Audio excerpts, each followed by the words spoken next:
Hello guys, hope आप सब बढ़िया होंगे। बहुत दिनों से एक टॉपिक माइंड में चल रहा था बट टाइमिंग ही मैच नहीं हो रही थी कि यार आपके लिए अपने स्टूडियो में रिकॉर्डिंग करूं और एडिटर को सेंड करूं। तो एक मीटिंग के लिए आया था तो थोड़ा सा वेट करना पड़ रहा है बाहर।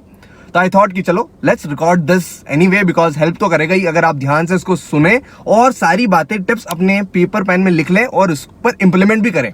देखिए, आप कोई भी प्रोफेशनल कोर्स चाहे कर रहे हो, चाहे वो आप चार्टर्ड अकाउंटेंसी, कंपनी सेक्रेटरी, जो भी कर रहे हो, उसमें थ्योरी पेपर्स बहुत ही इंपॉर्टेंट रोल प्ले करते हैं। और ट्रस्ट मी और नॉट, आप फेल भी थ्योरी पेपर्स के कारण ही होते हैं। मतलब ऐसा होता है, बच्चा प्रैक्टिकल सब्जेक्ट में तो 50, 60, 65 कैसे तैसे मैनेज करके ले आता है, लेकिन थ्योरी सब्जेक्ट्स में 40 लाने में भी पसीने आ जाते हैं। पर पॉइंट यही है कि अगर आप सही वे निकालो थ्योरी सब्जेक्ट्स को पढ़ने का और उसको last day before your exams revise करने का, तो आप थ्योरी सब्जेक्ट्स में भी अपना अच्छा परफॉर्मेंस दे सकते हो और वहां पर अपने फेलियर के चांसेस रिड्यूस कर सकते हो। तो टोटल मैंने 7 वेज निकाले हैं जिससे आप थ्योरी पेपर्स को अच्छे से घोट के जा सकते हो, लिख कर आ सकते हो। So let's start this video with a big bang. तो चलो स्टार्ट करते हैं सबसे इंपॉर्टेंट टिप पर। टिप नंबर 1, देखो, सबसे ज्यादा इंपॉर्टेंट होता है कि आप अपना थ्योरी पेपर का प्रिपरेशन किस नोट से कर रहे हो। क्या आप स्टडी मटेरियल से कर रहे हो या फिर अलग कोई आपने बुक रेफर कर रखी है, कोई पर्टिकुलर फैकल्टी के नोट्स रेफर कर रहे हो। तो सबसे इंपॉर्टेंट है कि सबसे पहले सोचो कि आप पढ़ किससे रहे हो। फॉर एग्जाम्पल, एक स्टडी मटेरियल है, उसमें सारे पॉइंट्स लिखे हुए हैं, पूरी डिटेल लिखी हुई है, ये सब कुछ।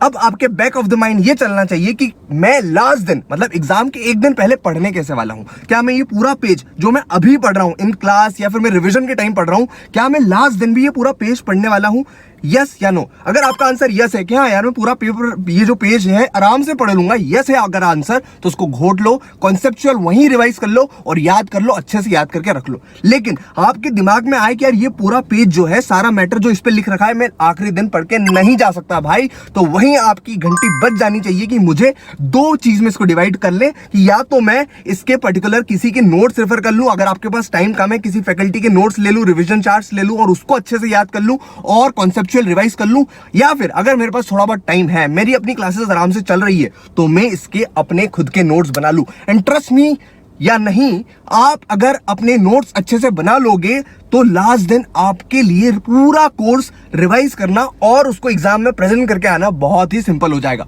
तो बहुत ही इंपॉर्टेंट टिप है कि आप अपना नोट्स उस हिसाब से बनाओ कि आप आखिरी दिन भी उसको प्रिपेयर करके जा सको। Tip number 2, image formation. जब भी आप अपनी थ्योरी सब्जेक्ट्स की प्रिपरेशन कर रहे हैं, आपको सीक्वेंस वाइज याद करना है। फॉर एग्जांपल, एक टेक्स्ट दे रखा है, उसके पॉइंट नंबर 1 है, 2 है, 3 है, 4 है, उसके साइड में पिक्चर दे रखी है। तो जब आप रट के उसको अपने हॉल में चिल्ला रहे हैं, छत पर गुनगुना रहे हैं, तो वैसे ही बोले जैसा बुक में लिख रखा है। जंबल्ड मत करें, कोशिश करें जितना सीक्वेंस वाइज और जितना पिक्चर फॉर्मेशन में उसको याद करोगे कि जैसा बुक में लिख रखा है वही दिमाग में प्रिंट हो रहा है और वही दिमाग में आ रहा है, तो उतना हेल्प करेगा आपके लास्ट दिन जब आप एग्जाम में लिख रहे होंगे। जब आप एग्जाम हॉल में वो क्वेश्चन देखोगे तो आपके बैक ऑफ द माइंड वो पिक्चर प्रिंट हो गया कि पिक्चर के पेज नंबर 24 में मेरी बुक के ये पॉइंट लिख रखे हैं 1 2 3 4 5 और वही के वही मेरे को यहाँ पर लिख के जाना है। और ये हेल्प करेगा आपको अपने थ्योरी सब्जेक्ट्स को मगअप करने में, रटने में। Third, right type of question already asked on your study material या नोट्स। होता क्या है, जब भी हम ऑडिट, लॉ और कोई भी थ्योरी सब्जेक्ट्स की प्रिपरेशन करते हैं तो कुछ क्वेश्चंस एग्जामिनर के ऐसे होते हैं, हमको समझ ही नहीं आता कि इसका पर्टिकुलर आंसर ये होना चाहिए। मतलब कॉन्सेप्ट वाइज चीज अलग है लेकिन पर्टिकुलर टाइप ऑफ क्वेश्चन वो पूछा जा रहा है उसी तरीके से। तो कोशिश करो कि जो आपने नोट्स बना रखे हैं उसका स्पेसिफिक क्वेश्चन अगर और कोई तरीके से ऑलरेडी पूछा जा रहा है बाय द एग्जामिनर, तो वो पर्टिकुलर क्वेश्चन की लाइन अपने नोट्स पर लिख लो कि ये पर्टिकुलर पार्ट तब लिखना है जब ये वाला टाइप ऑफ क्वेश्चन हमको पूछा जाए। बिकॉज हमको याद तो रहता है पर क्वेश्चन देखकर समझ ही नहीं आता कि ये वाला याद किया हुआ यहां पर लिखना है, यहीं पर उतारना है। तो टाइप ऑफ क्वेश्चन भी कोशिश करो कि लिख लो आप पहले। Tip number 4, important terminologies. कुछ वर्ड्स होते हैं जो स्पेसिफिकली थ्योरी सब्जेक्ट्स में हमको यूज करना चाहिए। देखो यार, हम मानते हैं कि हमारा एग्जामिनर मैंडेटरी नहीं करता कि हम कोई सेक्शन नंबर यूज करें, कोई पर्टिकुलर टर्मिनोलॉजीज जैसे ऑडी, ऑल्ट्रम, पार्ट्रम, ऐसे कोई पर्टिकुलर वर्ड्स अपने आंसर में यूज करें। बट पॉइंट ये है कि अगर आप करोगे ना तो एग्जामिनर के माइंड में एक आपकी पिक्चर फॉर्म होगी, एक स्टूडेंट वाइज उसकी एक मेंटेलिटी रेडी होगी कि यार ये बच्चा जो है ना मेहनती है, इसने सेक्शन नंबर याद करें। तो अगर आपका जो आंसर है थोड़ा इक्का दुक्का ऊपर नीचे हुआ तो आपका +1 नंबर वहां पर ऐड करेगा आपके और वही आपको पास करवाएगा। बिकॉज मेंटेलिटी एक बन गई है एग्जामिनर की आपके लिए कि हाँ यार ये मेहनत ही करने वाला है, तो शायद ठीक है थोड़ा बहुत इसको एडजस्ट कर लिया जाए और सेक्शन नंबर यही ऐड करते हैं। तो कोशिश करो कि टर्मिनोलॉजी, सेक्शन नंबर आप याद करो अपने टेक्स्ट के साथ साथ। So before I move forward, I just want to ask, क्या आपने मोहित अग्रवाल सर के यूट्यूब पर वीडियोस देख रखे हैं? क्या आपने MEPL क्लासेस का नाम सुन रखा है? So I want to remind you that they are launching their CA inter May 2023 batch from 22 August, और वहां पर आपको मोहित अग्रवाल सर खुद ऑडिट एंड लॉ पढ़ाने वाले हैं 22 अगस्त 11 AM से, और दिव्या मैम आपका EIS SM स्ट्रॉन्ग करेगी, और दूसरे सारे subjects would be handled by extremely talented pool of faculties. एक फीस में बहुत सारी फैसिलिटीज है, like face to face batches, Google drive पर क्लासेस, या फिर आप लाइव एट होम की भी फैसिलिटी ले सकते हैं। यहाँ पर आपको एक फीस में अनलिमिटेड व्यूज मिलेंगे, and if you want to have more discount, use code MEPL11 given in the description box, so go check it out. So back to the point, tip number 5, do not ignore small chapters. पता है बच्चा क्या सोचता है?